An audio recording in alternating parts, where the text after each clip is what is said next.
Hello everyone, তোমাদের সকলকে জানাই সিটিটিসি অফিসিয়াল চ্যানেলে স্বাগতম।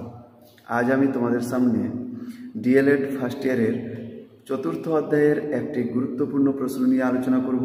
তার আগে তোমাদের বলে রাখি, তোমরা যারা এখনও পর্যন্ত এই চ্যানেলটি সাবস্ক্রাইব করনি, চ্যানেলটি সাবস্ক্রাইব করে নিও এই ধরনের গুরুত্বপূর্ণ ভিডিও পাওয়ার জন্য। তাহলে শুরু করা যাক আজকের মূল আলোচনা।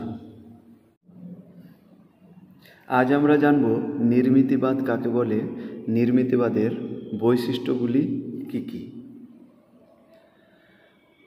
প্রথমে আমরা জেনে নেব নির্মিতিবাদের সংজ্ঞা। শিখনের একটি আধুনিক মতবাদ হল নির্মিতিবাদ। শিক্ষার্থীরা যখন নিজের বিচার বুদ্ধি ও মননের উপর ভিত্তি করে বিশ্বজগৎ সম্বন্ধে যেসব বিষয় জানতে পারে তাকেই মনোবিজ্ঞানে নির্মিতিবাদ বলে অভিহিত করা হয়। এবার জেনে নেব নির্মিতিবাদের বৈশিষ্ট্য। নির্মিতিবাদের বেশ কিছু বৈশিষ্ট্য লক্ষ্য করা যায়।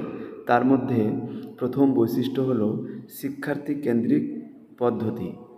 এখানে শিক্ষক নয়, শিক্ষার্থী হল শেখার কেন্দ্রবিন্দু।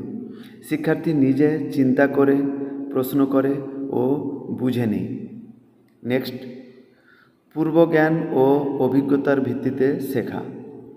নতুন জ্ঞান শেখার সময় শিক্ষার্থীর আগের অভিজ্ঞতা ও জ্ঞান সম্পূর্ণভাবে পালন করে ভূমিকা।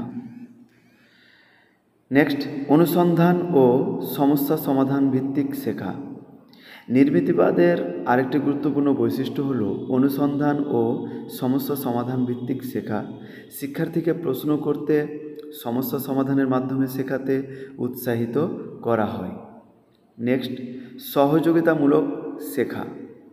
দলগত কাজ ও আলোচনার মাধ্যমে শেখা জোর দেওয়া হয়। এতে শিক্ষার্থীরা একে অপরের চিন্তা শেয়ার করতে পারে। নেক্সট, বাস্তব জীবনের প্রেক্ষিতে শেখা। বাস্তব জীবনের প্রেক্ষিতে শেখা। শেখা হয় বাস্তব অভিজ্ঞতা ও উদাহরণের মাধ্যমে, যাতে তা বাস্তবে প্রয়োগ করা যায়।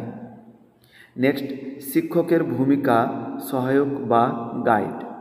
শিক্ষক শুধুমাত্র তথ্যদাতা নন, বরং একজন সহযোগী, দিক নির্দেশক ও উৎসাহদাতার ভূমিকা পালন করে থাকেন।